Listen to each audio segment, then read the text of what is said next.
विक्रम के पुण्यार्जन श्री विनोद कुमार जैन, मंजू जैन, अजय ऋतु जैन गुरुग्राम, श्री आदिनाथ दिगंबर जैन मंदिर, Bhim Gali, Vishwas Nagar, Delhi 32। Shri Pankaj Jain, Sarika Jain, Manik Vihar, Delhi. Shri Pawan Jain, Shashi Jain, Rohit Jain, Swati Jain, Gunjan Jain, Aryan Jain, form PR Jain फ्यूजिंग, रघुवरपुरा नंबर 1, गांधीनगर, दिल्ली 31। श्री ब्रिजसेन, सुनीता जैन, शोभित सृष्टि जैन, निर्ग्रंथ जैन सह परिवार, अर्जुन गली, विश्वास नगर, दिल्ली 92। श्री सुचिन जैन, श्री राजकुमार जैन, सुलेख सुशीला जैन, वर्धमान। श्री विकास जैन, प्रीति जैन, मोनिका जैन, ईशान जैन, मयूर विहार, दिल्ली। शांति धारा के लिए संपर्क करें 9784857991। किसी भी राशि के लिए कोई आग्रह नहीं है। अति प्राचीन मनोरथपूर्ण मुनि सुव्रतनाथ अधीक्षक क्षेत्र हस्तेड़ा जयपुर से 65 किलोमीटर की दूरी पर सीकर रोड पर स्थित है। यहाँ 880 वर्ष प्राचीन विक्रम संवत 1209 1008 श्री मुनि सुव्रतनाथ भगवान की भव्य प्रतिमा विराजमान है। यह अधीक्षक क्षेत्र प्रवासी समाज द्वारा संचालित है। श्री सागर सविता जैन, ऋषभ विहार, Delhi. Shri Siddhant Jain, Prem Shanti apartment, civil line, Delhi. Sunita Jain, Sachin, Monika Jain, Disha Jain, Vinam Jain, 12A Shriram road, civil lines, Delhi. नमः समय साराय स्वानुभूत्या चकाशते चिस्वभावाय भावाय सर्वभावान्तरच्छदे। अनंत शक्तियों से संपन्न चेतन आत्म राम, शक्तियों के अनुभवन से मिलता शिवपुर धाम, मिलता शिवपुर धाम।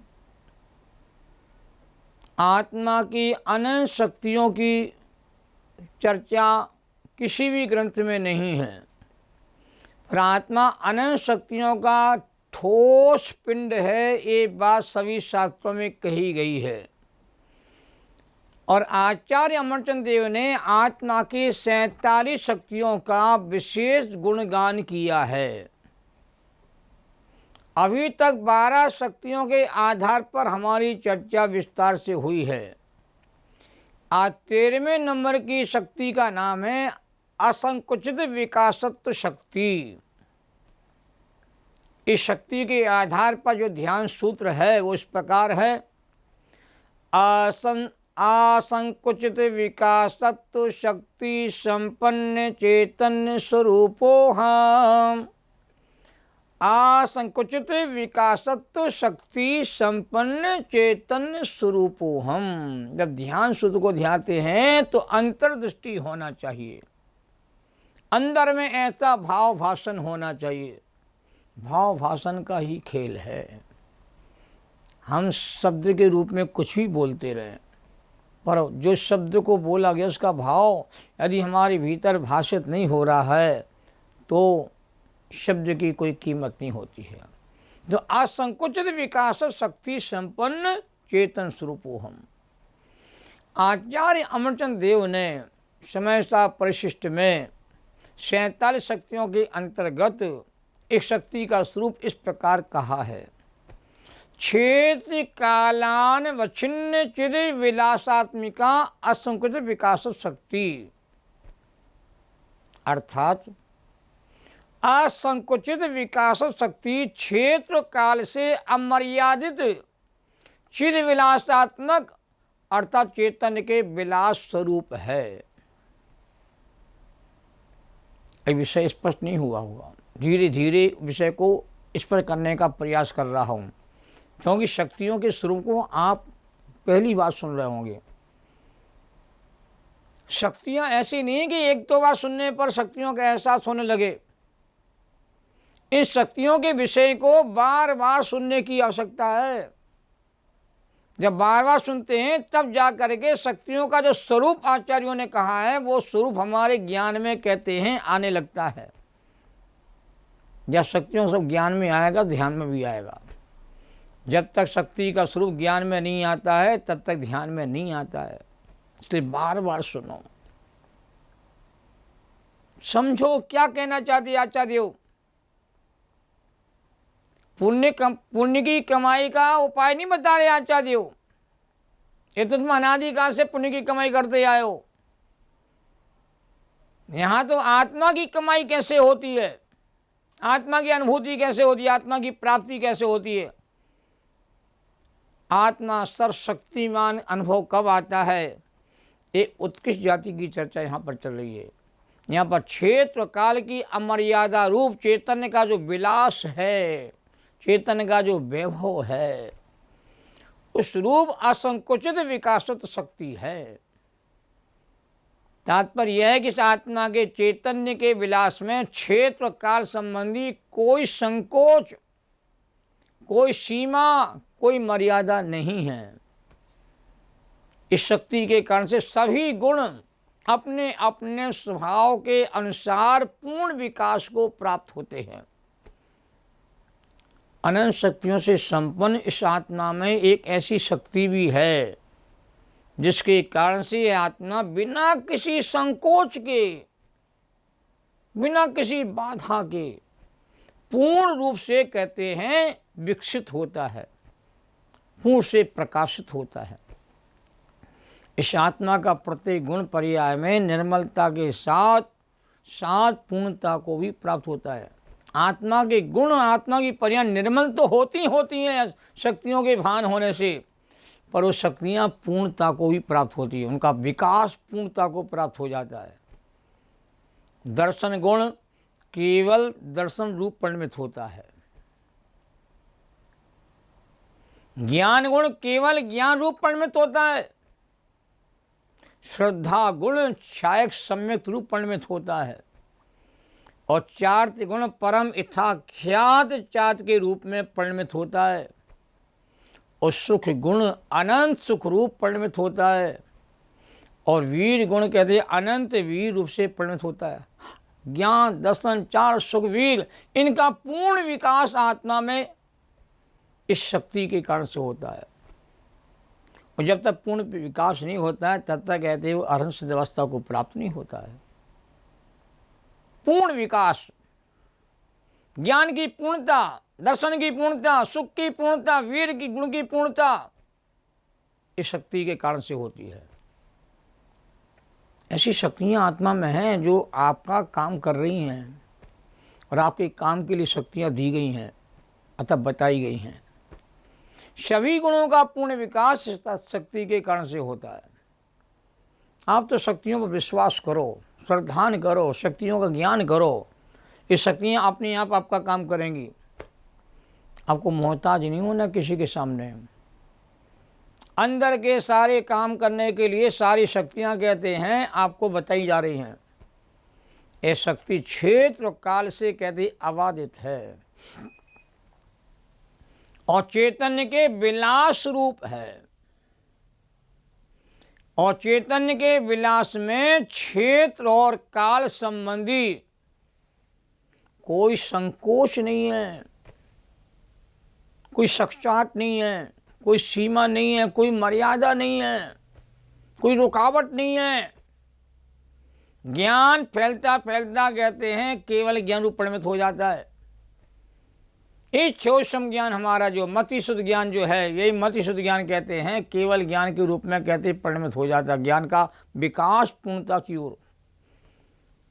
इस शक्ति का रूप सभी गुणों में होने से वे सभी गुण और उनकी पर्याय असंकुचित विकास सत्य को प्राप्त होती है। कितनी गजब की बात आचार्य समझा रहे। समय सार सुनो तो सही, आत्मा की बात सुनो तो सही। आत्मा के साथ फात्मा जुड़ोगे तो आत्मा की प्राप्ति कभी नहीं होगी। हमें आत्मा फात्मा की बात नहीं सुनना। पुण्य की कमाई कैसे होगी, मुझे तो ये उपाय बता दो। अरे आचार्य जो तुम्हें आत्मा की कमाई कैसे होती है, ज्ञान की कमाई कैसे होती है, ये बताना चाहते हैं। और एक बार आत्मा की कमाई हो जाएगी, तुम कहते हैं आत्मा में हो जाएगा, केवल ज्ञान के रूप को प्राप्त हो जाएगा, अरहंत अवस्था को प्राप्त हो जाएगा। ये अरहंत से भगवान बनने का उपाय बताया जा रहा है। धैर्य से सुनो। पूजा पाठ तो तुमने कहते हैं अनंत भाव में अनंतों बार किया है, पर तुमने अपनी आत्मा का पाठ नहीं किया है। जाना नहीं निज आत्मा, ज्ञानी हुए तो क्या हुए, और ध्याया नहीं शुद्धात्मा, ध्यानी हुए तो क्या हुए। सिद्धांत वेद पुराण तुमने सब कुछ पढ़ लिए और शुद्धात्म को पढ़ा नहीं, उसको जाना नहीं, उसको पहचाना नहीं, तो पंडित हुए तो क्या हुए। सभी गुण अपने अपने स्वभाव के अनुसार पूर्ण विकास को कहते प्राप्त होते हैं। उन्हें अपने अविच्छिन्न विकास के लिए क्षेत्र व काल संबंधी किसी भी प्रकार का संकोच नहीं होता। अविच्छिन्न विकास, पूर्ण विकास, कोई बाधा उत्पन्न नहीं होती, क्योंकि उनमें असंकुचित विकासत नाम की शक्ति का रूप विद्यमान है। हर शक्ति का स्वरूप अलग अलग है, पर एक शक्ति का रूप दूसरी शक्ति के रूप के साथ रहता है। यही तो कमाल है शक्तियों का। सारी शक्तियां एक दूसरे के साथ कहते हैं जुड़ी हुई हैं, कनेक्ट हैं। सबका स्वतंत्र अस्तित्व होने पर भी, स्वतंत्र स्वभाव होने पर भी एक शक्ति दूसरे शक्ति के साथ कहते हैं कनेक्ट, जुड़ी रहती है। अपने स्वभाव और सीमा में पूर्ण विकसित होने के लिए तुझे या मुझे पर के सहयोग की रंच मात्र आवश्यकता नहीं है। ये तो निमित्त प्रधान जब कथन हम सुनते हैं कि भैया सहयोग के बिना काम नहीं होता है, इनके बिना काम नहीं होता है, ये मिलेंगे तो मेरा काम हो जाएगा, ये दीनता हीनता की बातें शक्तियों के संदर्भ के सोचना मत। शक्तियाँ तो दीनता हीनता के भाव को दूर कर देती हैं और आपके आत्म सामर्थ्य के भाव को जगा देती हैं। निमित्त आश्रित बुद्धि का अभाव हो जाता है और आपकी उपादान का जो योग्यता आपके भीतर जो पड़ी हुई है उस शक्ति के ज्ञान से वो जागृत हो जाती है। सोए हुए को जगाने वाली शक्तियां हैं। जो मोह में सो गया है वो शक्तियों को भूल गया है, जो मोह से जाग गया है वह शक्ति को कहते हैं प्राप्त कर लेता है, उसकी अनुभूति कर लेता है। क्योंकि मुझ में असंकुचित विकास शक्ति है जिसके कारण मैं स्वयं में पूर्ण विकास कर सकता हूँ। मुझे अपने पूर्ण विकास के लिए किसी पर निर्भर नहीं होना है। मैं अपने आप में सामर्थ्यवान हूँ कि अपना विकास करना समर्थ हूँ। भाई मैं अपनी दुकान चलाने में मैं सक्षम हूँ, अपनी दुकान चला लूँगा। मैं अपनी फैक्ट्री को चलाने में समर्थ हूँ, मुझे किसी की आवश्यकता नहीं है। मुझे इतना ज्ञान हो गया है, फैक्ट्री चलाने का इतना तजुर्बा हो गया है कि मैं अपनी फैक्ट्री को आसानी से कहते हैं चला लूँगा। मुझे किसी की आवश्यकता नहीं, मैं किसी के हाथ पर नहीं जोड़ूंगा। मैं अपने वैभव को पहचान चुका हूँ। ये लोक में ऐसा कहा जाता है, जो सामर्थ्यवान व्यक्ति होता है, जो पौरुषवान व्यक्ति होता है, वो किसी पर निर्भर नहीं होता। ये सारी शक्तियाँ आत्मा की पौरुष को जगाने वाली हैं और दीनता हीनता के भाव को, तुच्छता के भाव को दूर कर देती है। इस प्रकार अपने स्वभाव की सीमा में असीमित विकास होता है। स्वभाव की सीमा, स्वभाव में रह करके स्वभाव की पूर्ण दशा प्रकट होती है। असीमित विकास अनंत ज्ञान के रूप में कभी विकास होता है, अनंत दर्शन के रूप में विकास होता है, अनंत सुख के रूप में विकास होता है। तो असंकुचित विकास शक्ति के माध्यम से ये पूर्ण विकास करने की कहते हैं प्रक्रिया मेरे भीतर है। इसी शक्ति का काम है। ज्ञान को फैलाते जाओ। ज्ञान कहते फैलते फैलते पूर्ण लोकालोक को जानने वाला ज्ञान प्रकट हो जाएगा। पर ध्यान रखना, ज्ञान को फैलाने से काम नहीं होता। स्वयं को जान करके स्वयं में लीन होने पर ज्ञान फैलता है। पर को जानते जानते तुम केवल ज्ञानी नहीं हो सकते कभी भी। शास्त्रों को पढ़ पढ़ के कोई केवल ज्ञानी नहीं हो सकता है। जो आत्मा को पढ़ेगा और आत्मा को पढ़ करके आत्मा में लीन तल्लीनता को प्राप्त हो जाएगा, उसके भीतर से ज्ञान की ज्योति कहते हैं प्रकाशित हो जाएगी। यह है शक्तियों का कमाल। स्वयं को स्वयं की अनुभूति होते ही स्वयं में कहते हैं परमानंद का कहते झरना फूट पड़ता है। पर में असीमित विकास की कोई शक्ति, पर द्रव्यों में असीमित विकास की कोई शक्ति आत्मा में नहीं है। मैं पर का काम कर दूंगा, पर का काम पूरा कर दूंगा, इनका काम पूरा कर दूंगा, ये सब मिथ्या बातें, झूठी बातें, विकल्पात्मक बातें हैं जो जीव को गुमराह करती हैं। कोई किसी का कुछ कर नहीं सकता है, सब अपना अपना कर सकते हैं, क्योंकि अपने में कार्य करने की क्षमता है और अपने आत्मा को पूर्ण प्रकाशित करने की क्षमता तुम्हारे भीतर भरी पड़ी है, तो अपने भीतर तो पूर्ण विकास होगा, पर मैं पूर्ण विकास कर दूंगा ऐसा 3 काल में संभव नहीं है। तो पर में असीमित विकास की कोई शक्ति आत्मा में कहते नहीं है। पर का मैं कुछ कर सकूं, या पर मेरा कुछ कर देगा, या मैं पर का कर दूंगा, ऐसा स्वरूप शक्तियों का नहीं है। तो ज्ञान का स्वभाव जानने का है तो ज्ञान में पूर्ण विकास हो जाएगा, और दर्शन का स्वभाव देखने का है तो दर्शन में कहते पूर्ण विकास हो जाएगा। और सुख में क्या है, सुख का अनंत रूप प्रकट हो जाएगा। तो अपने अपने स्वभाव के अनुसार जिस गुण का जो स्वभाव है वह स्वभाव वास्तव में पूर्णता को प्राप्त हो जाता है। तो अपने अपने स्वभाव अनुसार अपनी अपनी सीमा में हर गुण हर शक्ति अपनी सीमा में रहती है, अपनी सीमा को उल्लंघन नहीं करती है। तो अपनी अपनी सीमा में असीमित विकास हो सकता है, बस अपने भीतर। और जिस गुण का जो कार्य है वो ही कार्य उस गुण में होगा। दूसरे गुण का कार्य किसी दूसरे गुण में हो जाएगा ऐसा नहीं होता है। ये विकास अनंत शक्तियों के संग्रहालय चेतन आत्मा के आश्रय से होता। देखो, आत्मा के आश्रय से शक्तियां हमारी कहते हैं पूर्णता को प्राप्त हो जाती हैं, पर के आश्रय से नहीं। अपने आत्मा के ज्ञान से, श्रद्धान से, ध्यान से इस सारी शक्तियों का असीम रूप असीमित विकास कहते फलित हो जाता, प्रकट हो जाता है। इस शक्ति का एक अर्थ ऐसा भी कहते हैं, कहने में आता है, इसको जानना भी जरूरी है। ना मैं संकुचित होता हूं, ना मैं विकास को प्राप्त होता हूं, मैं तो जो हूं सो हूं, जैसा हूं वैसा ही हूं। देह के आश्रित विकास है, शरीर देह के आश्रित संकोच है, शरीर सिकुड़ जाता, शरीर फैल भी जाता है, या मोटापा आ जाता है, दुबलापन आ जाता है।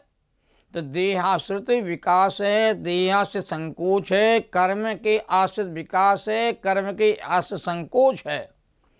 कपड़ा कितना बड़ा हो वही कपड़ा मुट्ठी प्रमाण संकुच हो जाता है, छोड़ दिया जाता है, फैला दिया और विकास को प्राप्त हो गया। शरीर की लंबाई चौड़ाई संकुचन देह की आश्रित है, पराश्रित है, पर्या की आश्रित है। स्वदेह दृष्टि से संकोच विकास है, स्वभाव दृष्टि से आत्मा कहते असंख्यात प्रदेशी है। आत्मा का जो स्वभाव है वह अपने निज प्रदेशत्व में कहते लीन होने से प्रकट हो जाता है। ये अद्भुत चर्चा जो ये 13वीं शक्ति के माध्यम से आचार्यों ने कही है, इस शक्ति से हमें विश्वास हो जाता है कि मैं अपने ज्ञान को पूर्ण रूप में प्रकट करने में सक्षम हूँ, और इस कार्य के लिए मुझे किसी अन्य की आवश्यकता नहीं है। मैं अपने आप ही अपनी शक्ति का ज्ञान ध्यान करके अपने आत्मा को पूर्णता की ओर कहते हैं ले जा सकता हूँ। इस सुंदर चर्चा का लाभ लेते रहें। ये विषय बार बार सुनने नहीं मिलते हैं। आपका महान साध्य से पुण्य कर्म का योग है कि आपको शक्तियों का विषय कहते हैं सुनने समझने में आ रहा है। आत्मा स्वभावम परभाव भिन्नम। द्वासांग जिनवाणी माता को नमन और वंदन। जैनम जयतु शासनम।